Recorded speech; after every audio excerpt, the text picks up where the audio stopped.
बड़ी बात सिंपल और क्लियर है। ये तो ख़ुद मोहताज हैं, ये रिमोट कंट्रोल के ज़रिए कंट्रोल होते हैं।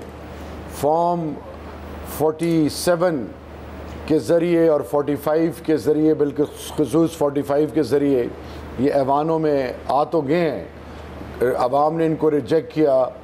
अब ये कहते हैं कि हम मुज़ाकरात, ये ख़ुद इस अहल ही नहीं है। क्या मुज़ाकरात करेंगे? हाँ, मुज़ाकरात हम करेंगे, लेकिन हम मुज़ाकरात करेंगे आर्मी चीफ के साथ, DGI के साथ, पाकिस्तान की फ़ौज के साथ। हम बात इसलिए कर, अवाम ने हमें वोट दी है। मेरा लीडर कोई NRO नहीं चाहता, वो अपनी केसेस अदालत में लड़ेंगे। इमरान खान साहब की ख्वाहिश है कि वो फौजी क़यादत से बात करें? मेरी लीडर की पहले दिन से ख्वाहिश थी एंगेजमेंट की, कि हम एंगेज करें, और उस तरफ से कोई रिस्पॉन्स नहीं आ रहा था। हम पाकिस्तान के बेहतर मुस्तकबिल के लिए आर्मी चीफ से बात कर रहे हैं। क्यों कर रहे हैं? एस्टेब्लिशमेंट ही, क्योंकि तमाम चीजें आके वहीं पे रुकती हैं। फिर ये मुज़ाकरात का नॉन स्टार्टर ही समझे ना, क्योंकि इनसे मुज़ाकरात करने नहीं है, वहां से होने नहीं है। आप खुद कह रहे हैं वहां से इंशाल्लाह होंगे और बहुत जल्द होंगे। अस्सलाम वालेकुम, मैं हूं अरीना फारूक शेख। और शहरयार आफरीदी साहब का मुज़ाकरात से मुतल्लिक बयान गुज़श्ता रात से इसके बड़े चर्चे हो रहे हैं और इसी से हम बात शुरू करते हैं। शहरयार आफरीदी साहब कहते हैं कि बातचीत, मुज़ाकरात तो होंगे, ज़रूर होंगे, हम भी अव्वल दिन से यही चाहते हैं, लेकिन मुज़ाकरात सिर्फ होंगे आर्मी चीफ और DGI के साथ, क्योंकि तमाम तर जो मामलात हैं वो जाकर इस्टेब्लिशमेंट पे ही रुकते हैं। आजकल जो ताकत का महवर है वो इस्टेब्लिशमेंट ही है, इसलिए बातचीत भी सिर्फ उसी के साथ होगी। हुकूमत के पास या ये जो बाकी जमातें, इनके पास तो कुछ है ही नहीं।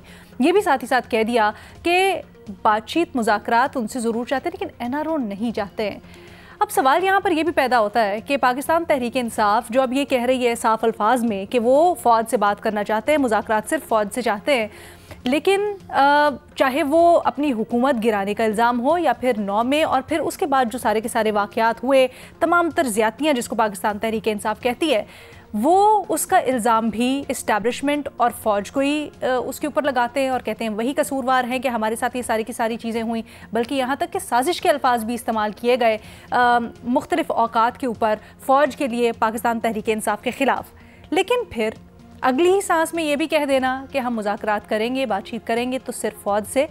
तो क्या शहरयार आफरीदी साहब का ये जो बयान है ये ज़ाहिर करता है कि PTI के इस्टेब्लिशमेंट से इख्तलाफ की वजह दरअसल सियासी मदद का ना मिलना है?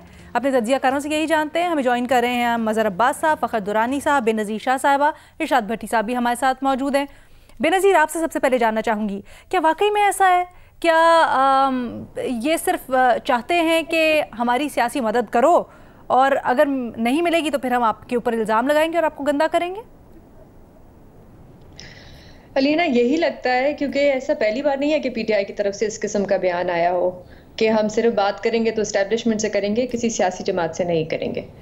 देखिए, अगर आपने और PTI ने अगर एक शॉर्ट टर्म गोल अपना पूरा करना है, वो ये है कि केसेस में उनको रिलीफ मिल जाए, इमरान खान साहब जेल से बाहर आ जाएं, तो फिर शायद हाँ, एस्टेब्लिशमेंट से ही बात करनी पड़ेगी। लेकिन अगर आपने एक लॉन्ग टर्म सोचना है अपनी सियासत के बारे में, मुल्क के बारे में, और मुल्क में जो थोड़ी बहुत जमहूरियत बची हुई रह गई है उसके बारे में, तो फिर आपको इन सियासी जमातों के साथ ही बैठना पड़ेगा। उसके अलावा कोई और ऑप्शन नहीं है, क्योंकि इन सियासी जमातों के साथ जब आप बैठेंगे तो इन्हीं के साथ बैठ के आप rules of the game set करेंगे कि एक पार्लिमानी जमहूरियत में इस्टेब्लिशमेंट का क्या किरदार होना चाहिए। अलीना, मेरी राय में, ये मेरी राय है, जरूरी नहीं है आप मुझसे इत्तेफाक करें, लेकिन मेरे ख्याल से PTI का जो वोटर है उसने 8 फरवरी को बड़ा एक क्लियर मैसेज दे दिया है PTI को और पूरे मुल्क को कि वो इस्टेब्लिशमेंट की मुदाखलत के बारे में क्या राय रखते हैं। वो गर्मी हो, सर्दी हो, वो निकले, और इन हालात में वो निकले वोट डालने, जो इतने सख्त और मुश्किल हालात थे PTI के लिए, जिस किस्म का क्रैकडाउन हो रहा था, वो फिर भी निकले वोट डालने के लिए PTI को, ये मैसेज देने के लिए। देखिए, एंटी एस्टेब्लिशमेंट वोट PTI को पड़ा है, ये अब मुस्लिम लीग नून भी मान रही है। राना सनाला साहब को मैं उस दिन सुन रही थी, वो एक शो पे ये बात कह रहे थे कि एंटी एस्टेब्लिशमेंट वोट इस बार इस इलेक्शन में मुस्लिम लीग नून को नहीं मिला, बल्कि उन्होंने कहा कि हमारे खिलाफ गया है। इसका मतलब ये वोट PTI को गया है। तो PTI का वोटर जो है वो बड़ा क्लियर मैसेज दे रहा है। बल्कि मैं तो अलीना ये भी कहूंगी कि जो वोटर नहीं भी निकला उसने भी एक बड़ा क्लियर मैसेज दिया है अपनी सियासी जमातों को कि अगर आप इसी किस्म की सियासत करते रहेंगे तो फिर हम तो नहीं निकलेंगे वोट डालने के लिए। तो इस सिस्टम में अगर आज पीटीआई है तो उस वोटर की वजह से है। क्योंकि अलीना देखें, हम में से मेरा नहीं ख्याल है किसी ने एक्सपेक्ट किया था कि इतनी भी सीटें पीटीआई निकाले, कि सबको पता था जमीनी हकायक क्या है, सबको पता था कि पीटीआई की मकबूलियत किधर है और बाकी सियासी जमातों की किधर है, लेकिन हमें फिर भी लगता था कि शायद एंड में सिस्टम जीत जाएगा। लेकिन उस दिन 8 फरवरी को कुछ घंटों के लिए सिस्टम हार गया और ये जो ट्रेंड सेट किया है वोटर ने, आप देख रहे हैं आज हमारे जजेस भी उठ के बात कर रहे हैं और कह रहे हैं हम इस मुदाखलत के खिलाफ आवाज उठा रहे हैं। मेरी राय में ये जो कॉन्फिडेंस हम सबको दिया है ये उस वोटर ने दिया है। 8 फरवरी को जो निकला, ट्रेंड्स के खिलाफ निकला और पीटीआई को उन्होंने वोट दिया और एक बड़ा क्लियर मैसेज दिया। अब देखिए, पीटीआई को बैठ के तय करना पड़ेगा कि वो किस किस्म की अपनी आइडेंटिटी चाहते हैं, वो किस किस्म की सियासत करना चाहते हैं, वो किस किस्म की जमहूरियत में यकीन करते हैं। क्या वो सिर्फ इस हद तक जमहूरियत में यकीन करते हैं कि वो जाके इलेक्शन में हिस्सा लें और इक्तदार में आ जाए, या वो वाकई में चाहते हैं कि मुल्क में जमहूरियत हो, क्योंकि उससे फायदा इन सारी सियासी जमातों को होगा, सिर्फ पीटीआई को नहीं होगा। क्योंकि एंड गोल इन सारी सियासी जमातों का एक ही है कि हम अगर इक्तदार में आए तो हमें 5 साल अपनी हुकूमत पूरी करने दें, हमें ये खौफ ना हो कि हमें कल या परसों घर भेज दिया जाएगा। तो मुझे अफसोस होता है ये कह के, जो मैंने कल भी बात कही थी, कि इतना कुछ होने के बाद भी लगता नहीं है कि पीटीआई ने कुछ भी सीखा है। भट्टी साहब, क्या आप इससे इत्तेफाक करते हैं? तहरीक इंसाफ ने कुछ नहीं सीखा, और क्या ये वोटर सपोर्टर के साथ भी धोखा है पाकिस्तान तहरीक इंसाफ का? नहीं, बिल्कुल भी नहीं इख्तलाफ करता। मैं इख्तलाफ करता हूँ मैडम शेख। मैं आप इत्तेफाक नहीं करते? पहली बात ऐसा ही है ना? जी जी। अच्छा, पहली बात तो ये है कि मैं बिल्कुल जी बिल्कुल इत्तेफाक नहीं करता, इख्तलाफ करता हूँ। माज़रत चाहता हूँ पहले फ़िक्रे का।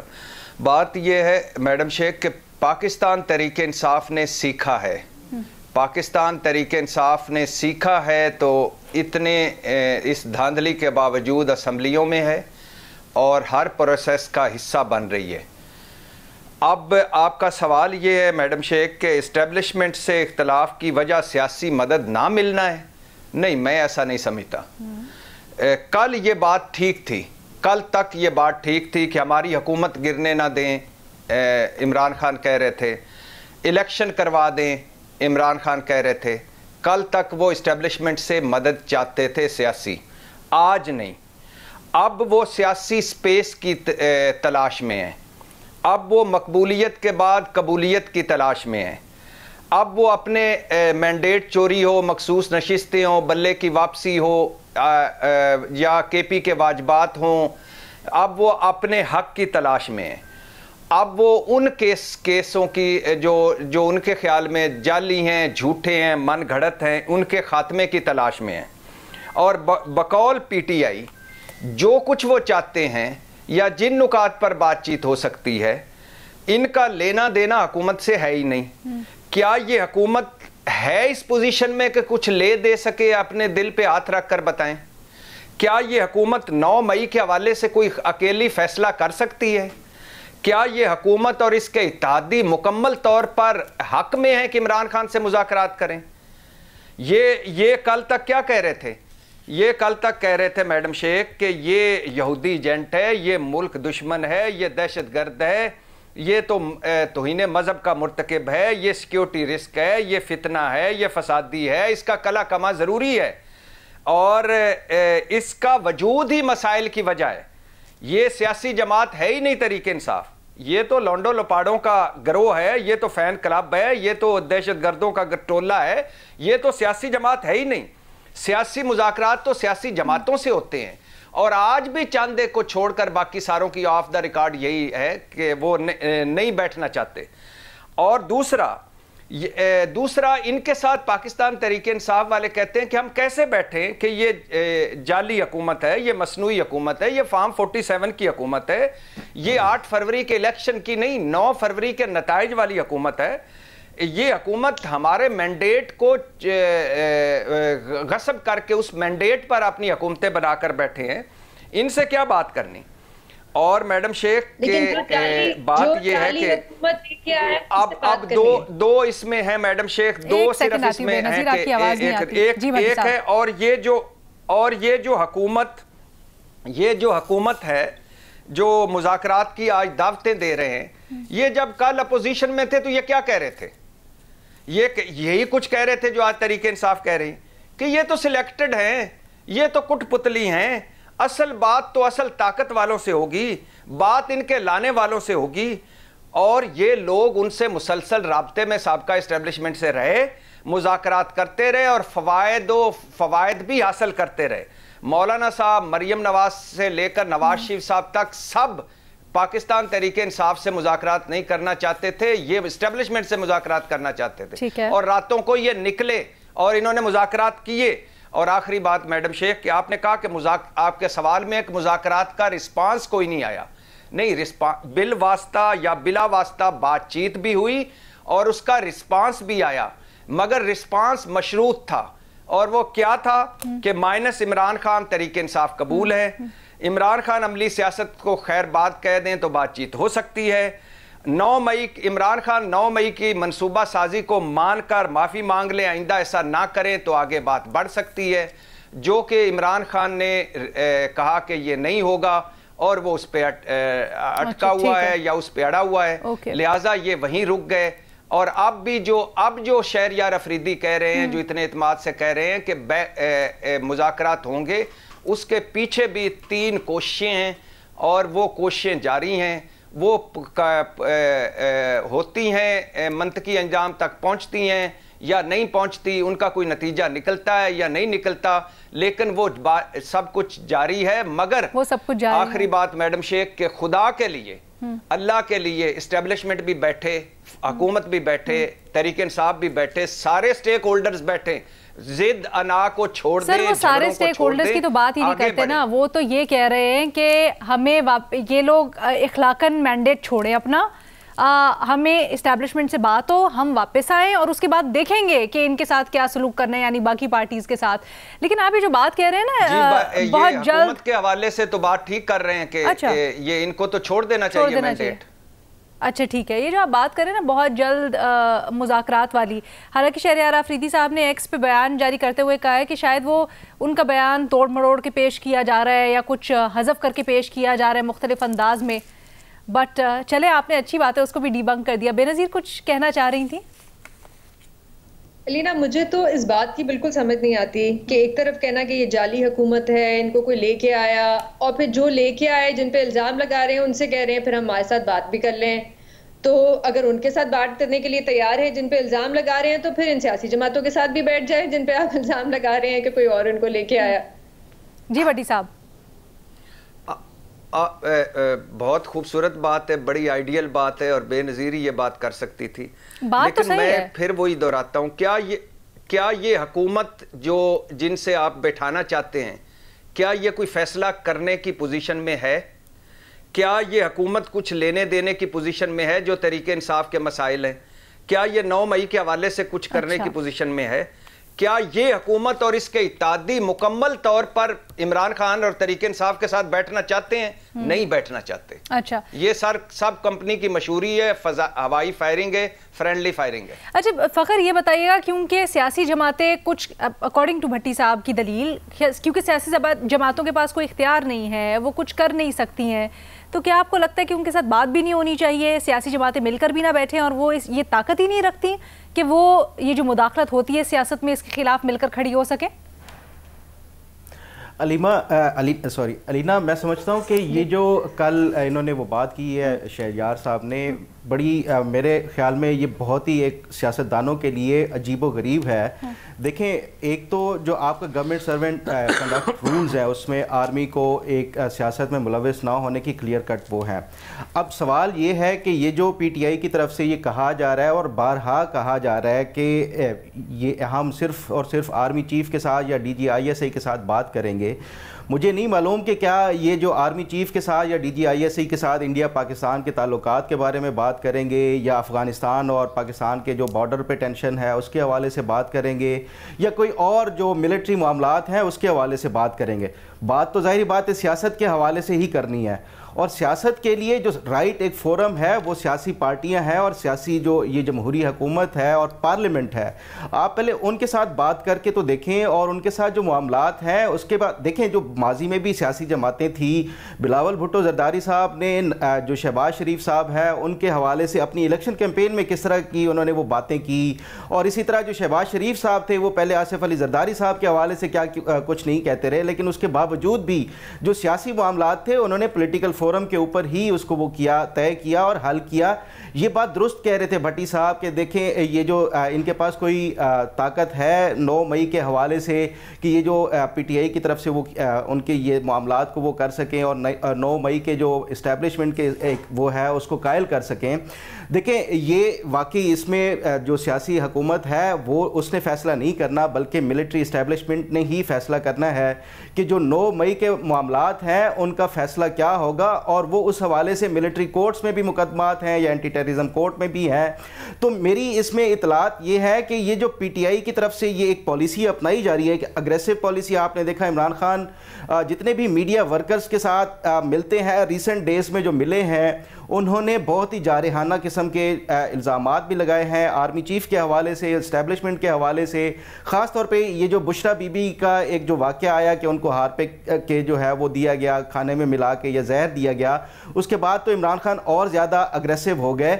और ये अग्रेसिवनेस की जो मेरी कुछ इतलात है, ये जिस तरह भट्टी साहब जो है आपके ही प्रोग्राम में बारहा कहते हैं कि जो मुर्शिद पाक है और उनकी इस्लाह में जो मुर्शिद पाक के कुछ रवाबित मेरी इतलात के मुताबिक, जो मैं एक और इस्लाह इस्तेमाल करूँगा जो फैसल वाडा इस्तेमाल करते हैं कि इमरान खान के एक ख़ास जो बंदे थे इन दोनों के आपस में रवाबित अभी रिसेंट मोस्ट भी हुए हैं। और ये जो तमाम तर ये जो पॉलिसी अभी एग्रेसिवनेस की एक तरफ से वो जारी की गई है इमरान खान की तरफ से, और दूसरी तरफ से ये इस तरह के शहरियार अफरीदी तरह के जो बयानात आ रहे हैं, तो मैं समझता हूँ कि ये इनकी एक पॉलिसी का एक हिस्सा है कि इमरान खान जो है वो अग्रेसिवनेस शो करें और दूसरी तरफ से जो उमर अयूब साहब हैं या इस तरह के वो मुज़ाकरात के हवाले से बातचीत करें।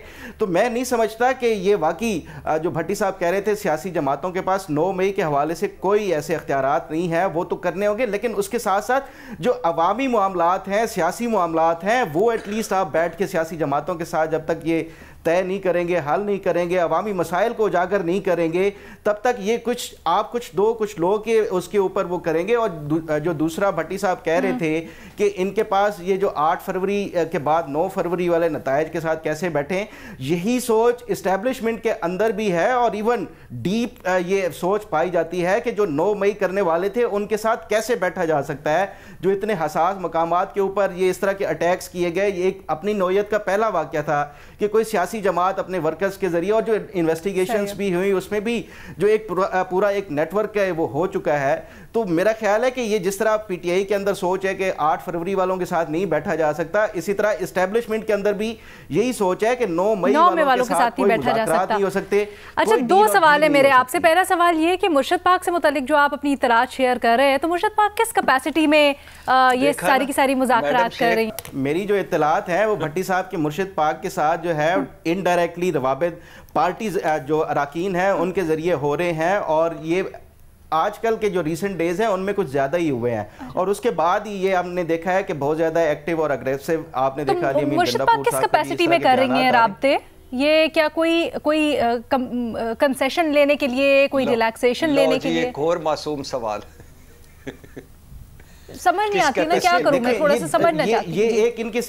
ये इनकी स्ट्रेटेजी का ही हिस्सा है कि अग्रेसिव पॉलिसी शो कराएंगे तो उसके बाद जो डील है या ढील है वो उसको हासिल किया जा सकता है। और ये उसी एक सिलसिले की कड़ी है कि वो इस कैपेसिटी में वो इनके साथ मुज़ाकरात जो और मैडम शेख हो रहे हैं आपको शायद ज़हनों में हो कि अडयाला जेल में 2-3 मरतबा मुर्शिद पाक बोली हैं, सिर्फ 2 मरतबा। एक मरतबा तो इमरान खान उनका बाजू पकड़कर अदालत में पीछे ले गए और उन्हें चुप कराया, और एक मरतबा बोली और उन्होंने बताया कि क्या क्या पैगाम मुझे मिले या क्या क्या हुआ। और बाकी दूसरा जो बनीगाला में रखा जाना है वहाँ भी बड़ी एक इनडायरेक्ट इतलात थी कि मुर्शिद पाक के कोई राब्ते में है या मुर्शिद पाक मुज़ाकरात के लिए कोई कोशिश कर रही हैं या मुर्शिद पाक से मुज़ाकरात हो रहे हैं।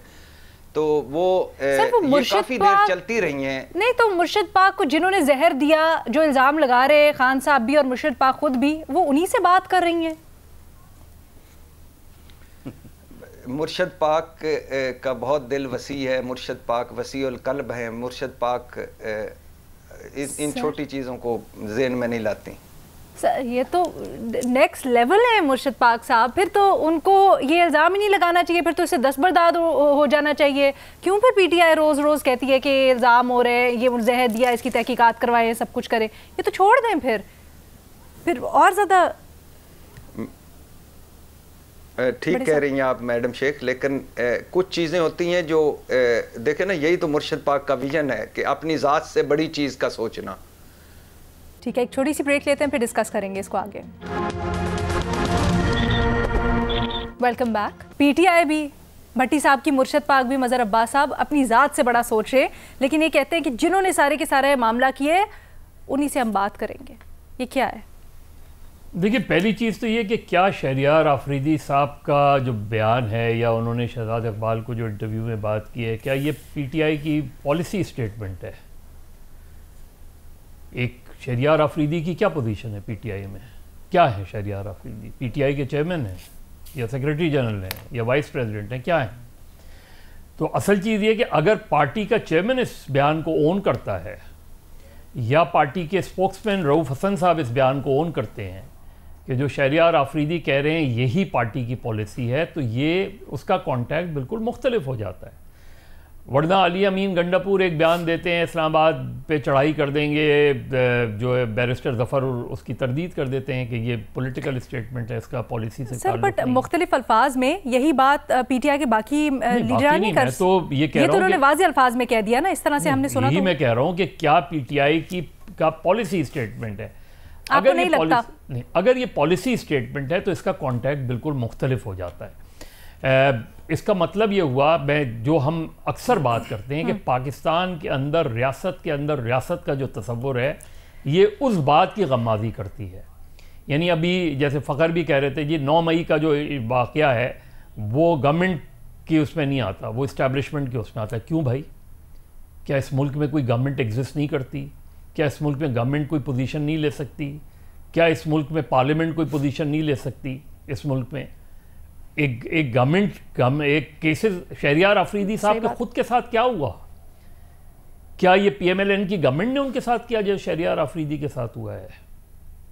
नहीं हुआ ना उनके साथ। या फॉर दैट मैटर जब वो ये कहते हैं कि इस गवर्नमेंट की कोई हैसियत नहीं है, इन पार्टी की कोई हैसियत, बिल्कुल ठीक कहते हैं।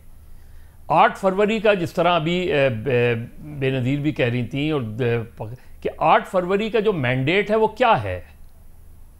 वो क्या पीएमएलएन के खिलाफ है मैंडेट? क्या वो पीपल्स पार्टी के खिलाफ है वो मैंडेट? तो आज आप उस मैंडेट की तौहीन कर रहे हैं ये बयान देके, क्योंकि वो मैंडेट तो 8 फरवरी का मैंडेट तो बिल्कुल मुख्तलिफ है ना। या तो आप इस चीज़ को माने, और ये नहीं है कि कोई के जो इस वक्त पीटीआई या शहरियार आफरीदी साहब बात कर रहे हैं, यही पोजीशन माजी में दूसरी जमातों ने नहीं ली, कॉम्प्रोमाइज़ किया है दूसरी जमातों ने भी। पीपल्स पार्टी ने भी कॉम्प्रोमाइज़ किया है, पीएमएलएन ने भी कॉम्प्रोमाइज़ किया है। और मैं फिर यही कह रहा हूं कि सिर्फ यही नहीं है, सब ने अपने अपने वक्त में यही काम किया है। तो जब तक पाकिस्तान की पॉलिटिकल पार्टी एक साथ बैठकर एक इशू एवॉल्व, फिर आप तहरीक क्यों चला रहे हैं? जरा पूछे ना कि अचक जई साहब शहरियार आफरीदी के बयान को इंडोर्स करते हैं?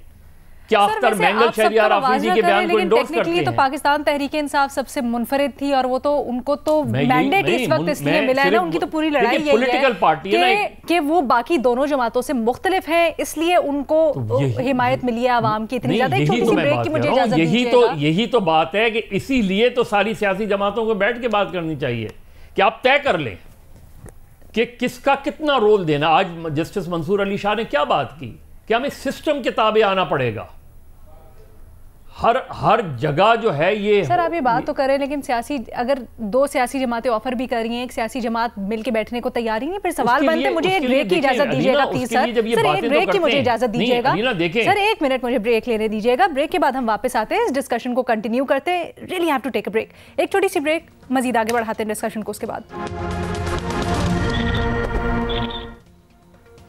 मुज़ाकरात बातचीत सिर्फ फ़ौज से हो सकते हैं क्योंकि ताकत का मेंबर सिर्फ वही है। पाकिस्तान तहरीक इंसाफ के शहरयार आफरीदी ये कहते हैं, इसी के ऊपर हम बात कर रहे हैं। फ़खर, ये कहिएगा क्या ये बिल्कुल मुमकिन नहीं है कि 9 में बेशक फ़ौज के ख़िलाफ़ या उनके ऊपर उनका एक स्टांस, लेकिन सियासी जमातें अगर मिलकर बैठें और इसके ऊपर एक स्टांस लें तो वो ना सिर्फ सियासी एरिना में फ़ौज की मुदाखलत या इस्टेब्लिशमेंट की मुदाखलत कम कर सकती हैं, बल्कि आपस में मिल के अपनी जो स्पेस है उसको भी रिक्लेम कर सकती हैं।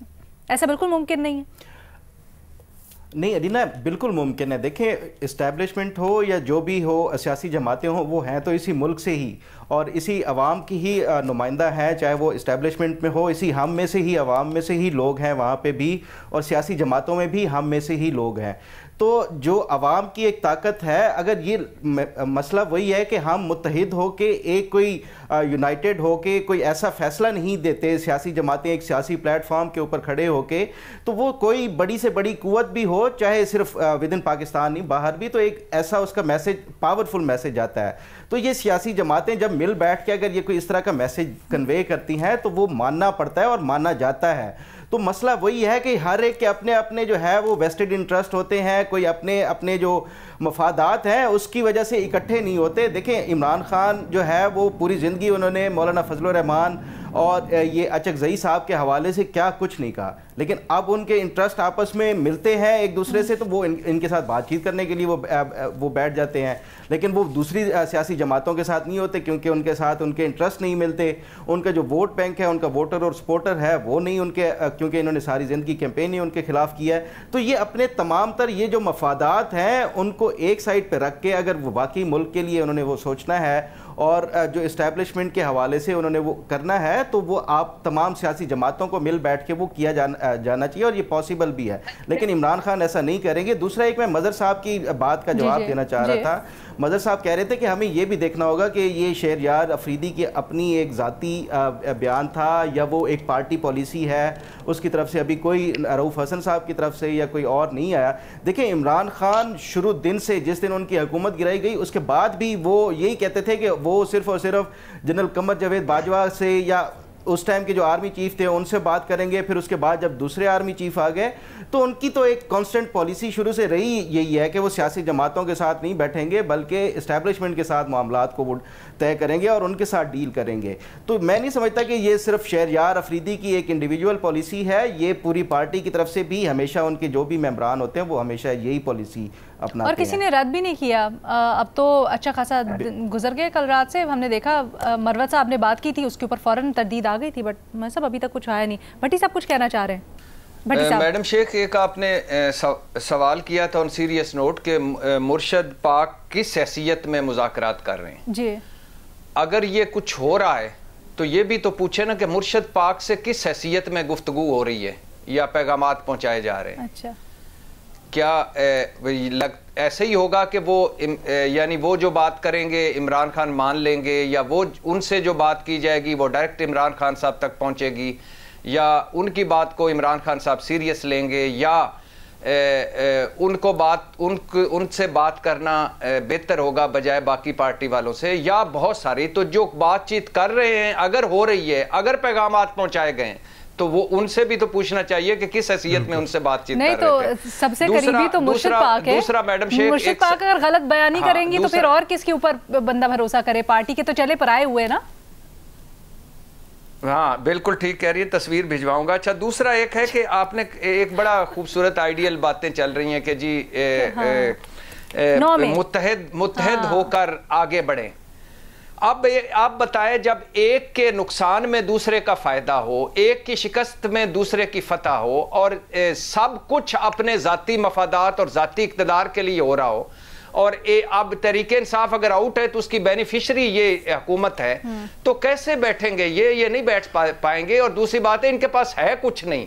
क्यों नहीं? ये बात हम मानते हैं कि इनके पास है। मजहर साहब की बातें सारी आइडियलिज्म में बिल्कुल ठीक है, मैं उनसे एग्री करता हूं, लेकिन क्या करें, ग्राउंड रियलिटीज को भी देखें। क्या अब यही सारा कुछ हो रहा है? अच्छा, पिछले 76 सालों से। कुछ छोटे से ऐड करना चाह रहे थे मेरा ख्याल है मुर्शिद पाक वाली। एक मैं बिल्कुल छोटी सी बात ऐड करना चाहता हूं। भट्टी साहब जो मुज़ाकरात की, भट्टी साहब ये जो मुज़ाकरात की बात कर रहे हैं मुर्शिद पाक की, जो मेरी इतलात हैं ये जो पीटीआई के अंदर हालिया एक अग्रेसिव पॉलिसी की दोबारा से लहर आई है, इसके पीछे मुर्शिद पाक और वो जो कुछ खास हैं उनके रवाबित के बाद ये जो एक पार्टी के अंदर एक वो जो जारहाना एक वो आया है, वो उसकी वजह से है।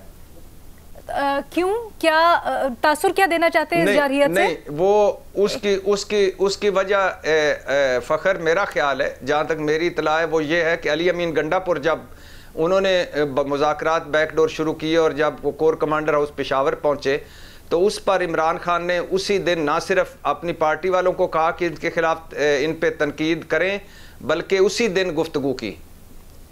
अच्छा, मेरा ख्याल है फ़खर हमें सुन नहीं पा रहे भट्टी साहब, तो फ़खर से राब्ता हमारा बहाल होता है, दोबारा से फिर इसको कंटिन्यू करेंगे। बेनज़ीर आप कुछ ऐड करना चाह रही हैं, और ख़ासकर ये भी कहिएगा, ये जो बात अभी कर रहे थे भट्टी साहब कि आइडियलिस्टिक बातें हैं ये, कि सारी सियासी जमातें मिलकर बैठेंगी और दूसरे के हक़ के लिए आवाज़ उठाएंगी, जब एक के नुकसान में दूसरे का फ़ायदा हो तो कैसे बैठेंगी? अलीना, ये आइडियलिस्टिक बातें नहीं है, ये आईनी बातें हैं, क्योंकि आपके आइन में एक बड़ा ख़ास रोल रखा हुआ है इस्टेब्लिशमेंट का और सियासी जमातों का। तो ये तो आईनी बातें हैं, आइन के मुताबिक ही अगर आप चलना चाहते हैं तो फिर आपको सियासी जमातों के साथ बैठना पड़ेगा। देखिए, मेरे ख्याल से तो आप बिल्कुल बात जो आपने कही है वो दुरुस्त है कि आप सारी सियासी जमातों के साथ बैठें और एक प्रेशर डालें इस्टेब्लिशमेंट पे भी कि ये जो सारे सियासी मुकदमात हैं, अगर आपका कोई उनके साथ बनता है, बातचीत होती है, तो प्रेशर डालें कि ये जो सारे सियासी मुकदमात हैं इनको ख़त्म किया जाए। प्रॉब्लम यहाँ पे है एक ट्रस्ट डेफिसिट की, और वो ट्रस्ट डेफिसिट जो सबसे ज्यादा है वो पीटीआई की तरफ के बारे में है, दूसरी सियासी जमातों को, कि इनका पता नहीं कि आज हमसे बात कर रहे हैं और कल जाके इस्टेब्लिशमेंट के साथ बैठ जाएं और फिर इक़्तिदार में आ जाएं। इस वक्त अगर आप देखें तो मुस्लिम लीग नून के अंदर से भी जो आवाजें आ रही हैं अलीना, वो ऐसा लग रहा है कि मुस्लिम लीग नून में भी कुछ इंट्रोस्पेक्शन हो रही है। उस दिन राना सनाउल्लाह साहब जो थे, वो एक इंटरव्यू में उनसे ये पूछा गया कि आपको नहीं लगता कि 8 फरवरी को लोग आपके खिलाफ हुए क्योंकि एक सियासी जमात का इंतखाबी मुहिम निशान जो था वो छीना गया, उनके नॉमिनेशन पेपर्स उनसे छीने गए, उनको मुहिम नहीं चलाने दी गई और आप कुछ भी नहीं बोले। तो राना सनाउल्लाह साहब ने आगे से कहा कि मैं आपकी बात की तरदीद नहीं कर सकता। मतलब कि वो भी मान रहे हैं कि कुछ ना कुछ उनसे गलती हुई है इस्टेब्लिशमेंट के साथ बैठ के। तो इन हालात में जब थोड़ी सी इंट्रोस्पेक्शन हो रही है सियासी जमातों, मेरे ख्याल से इससे अच्छा कोई मौका है ही नहीं पीटीआई के पास कि आप जाएं, वो अगर आपको बुला रहे हैं उनके साथ। देखिए, मैं आपको बताऊं, देखिए जो अभी भट्टी साहब भी बात कह रहे थे, बेनज़ीर भी, फ़खर भी बात कह रहे थे, यही हमारा अलमिया है कि हम दुरुस्त और आईनी बातों को आइडियल बातें कहना शुरू कर दिया हमने। प्रॉब्लम ये नहीं है, ये बात ठीक है कि कोई इक़्तिदार बचाने के लिए और कोई इक़्तिदार में आने के लिए लड़ाई लड़ रहा है। असल इशू यही है कि अगर आप तय कर लें इस चीज़ को कि अगर आपने यही पॉलिटिक्स करनी है तो फिर किसी सियासी जमात में कोई फ़र्क नहीं है, कोई सब एक दूसरे को नीचा दिखाने के लिए, लेकिन अल्टीमेटली नुकसान सबका होता है। देखिए, अगर आपने बातचीत नहीं करनी, नहीं करें, बिल्कुल नहीं करें, लेकिन फिर जाएं आप इस्लामाबाद में 10 लाख 50 लाख लोगों का मजमा ले जाएं और हुकूमत को फोर्स करें कि वो रिज़ाइन कर दे। तो आपको किसी से बात करने की ज़रूरत नहीं, ना इस्टेब्लिशमेंट से बात करने की ज़रूरत है, ना गवर्नमेंट से बात करने की। और दुनिया में ये होता है कि प्रेशर ऐसे बिल्ड किया जाता है कि गवर्नमेंट को रिज़ाइन करना पड़ता है, पार्लियामेंट को तोड़ना पड़ता है, यानी हुकूमत जाती है, वज़ीर आज़म रिज़ाइन करता है। ऐसा हुआ है, ऐसा होता है दुनिया में, ये एक तरीका होता है। लेकिन ये तरीका नहीं होता कि नहीं, आप बात तो डेमोक्रेसी की कर रहे हैं, मैं लड़ाई तो डेमोक्रेसी के लड़ रहा हूं, लेकिन मैं डेमोक्रेसी के लिए उनसे बात करूंगा जिनकी आइन में गुंजाइश नहीं है उसके लिए। और इस तरह तो आप आइन और उस पार्लियामेंट की भी तौहीन कर रहे हैं जहां पर आप इलेक्ट होके आना चाहते हैं या जिस आइन के तहत आप चलना चाहते हैं। अच्छा, उस वक्त मुर्शिद पाक की बात हो रही थी, फ़खर से हमारा राब्ता मुनक़ता हो गया था। फ़खर, भट्टी साहब जवाब दे रहे थे, क्या आप पूरा सुन पाए? भट्टी साहब, आप दोहरा दें अगर अपनी बात जो आप फ़खर को कह रहे थे उस वक्त। यानी मैं उनको कह रहा था कि वो जो इमरान खान साहब या तरीके। भट्टी साहब की आवाज़ आना बंद हो गई है जी, एक सेकंड भट्टी साहब। ये कुछ मामला गड़बड़ है। जब हम मुर्शिद पाक की बात करते हैं तो भट्टी साहब की कभी आवाज़ आना बंद हो जाती है, कभी फ़खर साहब को सुनना बंद हो जाता है। वो क्या रहा है, इस टॉपिक को मेरा ख्याल यहीं पे ख़त्म कर देते हैं और इजाज़त मांग लेते हैं अपने देखने वालों से। आज के प्रोग्राम से इतना ही जी, इजाज़त दें, अल्लाह हाफ़िज़।